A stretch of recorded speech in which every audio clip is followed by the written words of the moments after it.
అది మీ అందరూ చూశారు. ఆంధ్రప్రదేశ్ షెడ్యూల్డ్ కులాల జాబితాలో మరలా బుడగ జంగం కమ్యూనిటీని చేర్చవలసిందిగా కేంద్ర ప్రభుత్వాన్ని కోరుతూ ఒక తీర్మానం ప్రవేశపెట్టడం జరిగింది.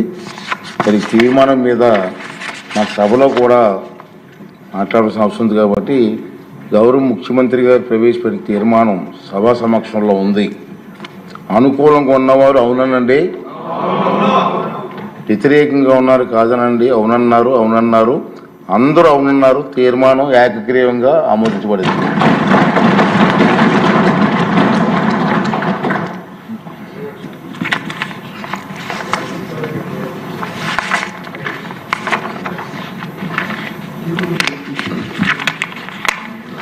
తర్వాత నిన్న మొన్న సార్ విజయవంతంగా క్రీడల పోటీలు జరిగాయి, చాలా బాగా జరిగాయి. చాలామంది ఉత్సాహంగా పాల్గొన్నారు. మహిళా ఎమ్మెల్యేలు కూడా రాత్రి 8-9 గంటల వరకు ఆడుతూనే ఉన్నారు.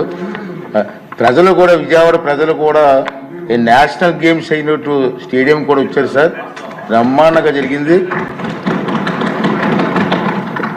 సభ్యులంతా ఉత్సాహంగా ఈ పోటీలో పాల్గొన్నారు సార్. అందరికీ అభినందనలు తెలియజేస్తున్నాను. ఈరోజు మన సభ్యులు విభిన్న కళారంగంలో కూడా వారు తాలూకు టాలెంట్ చూపించడానికి ప్రదర్శనలు కూడా చేస్తున్నారు. ఇప్పుడు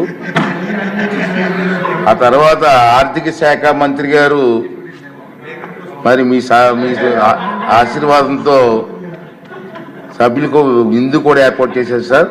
అంటే సభ్యులందరినీ కోరుతున్నానండి, డెఫినెట్గా ఈ 2 రోజులు ఎంతో సహకరించారు, బ్రహ్మాండంగా చేశారు. రాష్ట్రం అంతా కూడా అనేక మంది బ్రహ్మాండంగా చేశారని చెప్పి మంచి పేరు కూడా మనకు వచ్చింది. కాబట్టి సాయంత్రం 4:30 ప్రాంతానికల్లా మన విజయవాడ A1 కన్వెన్షన్ హాల్కి వస్తే అక్కడ మన ముఖ్యమంత్రి గారి చేతుల మీదుగా విజేతలందరికీ కూడా ప్రైజెస్ ఇస్తారు. సాంస్కృతిక కార్యక్రమాలు ఉన్నాయి. సాంస్కృతిక కార్యక్రమాలు కూడా సార్ మన వాళ్ళే చేస్తున్నారు సార్. ఎమ్మెల్యేస్ చేత ఉంది. ఆ కార్యక్రమానికి వచ్చి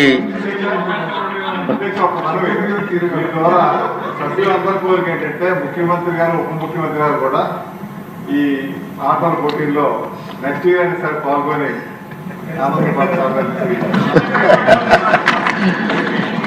అందరూ సభ్యులందరూ వచ్చి మంత్రులందరూ వచ్చి ఆ కార్యక్రమాన్ని విజయవంతం చేయవలసిందిగా నేను కోరుకున్నానండి.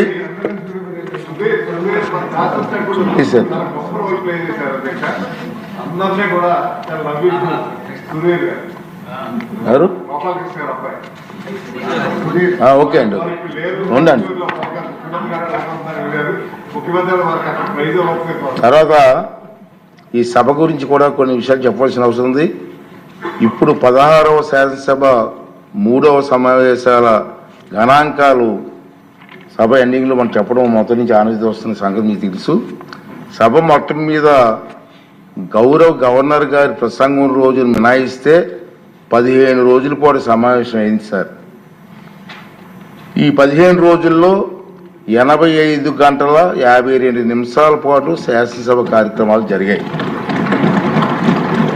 113 నక్షత్ర గుర్తు ప్రశ్నలకు మౌలికంగా సమాధానాలు ఇచ్చారు. 2 స్వల్ప వ్యవధి ప్రశ్నలకు సమాధానాలు ఇవ్వడం జరిగింది. 37 నక్షత్రం గుర్తు ప్రశ్నలకు సమాధానాలు సభా సమక్షంలో ఉంచబడ్డాయి. 2 నక్షత్రం గుర్తు లేని ప్రశ్నలకు సమాధానాలు సభా సమక్షంలో ఉంచబడ్డాయి. 3 స్వల్ప వ్యవధి ప్రశ్న సమాధానాలు సభా సమక్షంలో ఉంచబడ్డాయి. మొత్తం 9 బిల్లులు సభలో ప్రవేశపెట్టడం జరిగిందని చెప్పి కూడా ఈ సందర్భంగా చేస్తున్నాను. అన్ని బిల్లులు కూడా ఏకగ్రీవంగా ఆమోదం పొందాయని కూడా ఈ సందర్భంగా మీ అందరికీ కూడా మనవి చేస్తాను. 5 లఘు చర్చ జరిగాయి. 344వ నియమం క్రింద ఒక అంశం, 74వ నియమం క్రింద 2 అంశాలు చర్చించబడ్డాయి. ఒక ప్రభుత్వ తీర్మానం ఏకగ్రీవంగా ఆమోదించబడింది. సహకార బ్యాంకుల అవకతవకలపై విచారణ కోసం సభా సంఘాన్ని ఏర్పాటు చేయాలని సభ్యుల తీర్మానానికి కూడా సభ ఏకగ్రీవంగా ఆమోదించబడిందని చెప్పి ఈ సందర్భంలో మనం చేస్తున్నాను సార్. ఈ సమావేశంలో ప్రతిపక్ష నాయకుడి హోదా గురించి నేను ఒక రూలింగ్ కూడా ఇచ్చాను. వివిధ అంశాల మీద సభ్యులు మొత్తం 127 ప్రసంగాలు చేశారు సార్. 23 2025 అంటే నేటి రోజున శాసనసభలో రాజకీయ పక్షాల బలాబలాలు ఉన్నాయి సార్.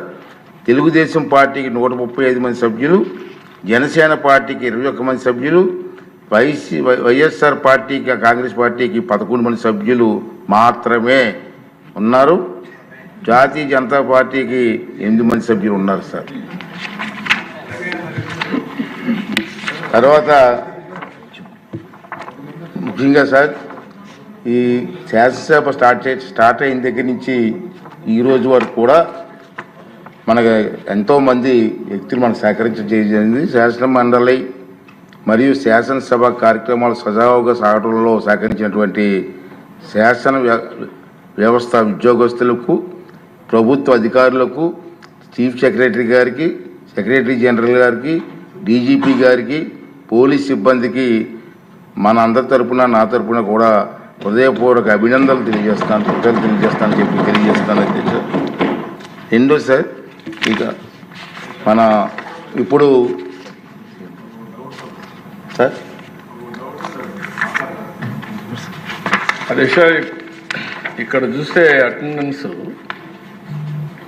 24వ తారీఖున వైఎస్ఆర్ కాంగ్రెస్ 11 మందికి వచ్చారు, సంతకాలు పెట్టారు. 25 మంది సంతకాలు పెట్టారు. 18/3/2025 ఒకరు వచ్చారు. 19/3/2025 నలుగురు వచ్చారు. లోపల ఎక్కడ వచ్చినట్టు కనపడలేదు అధ్యక్ష. మీరు రానిలేదా?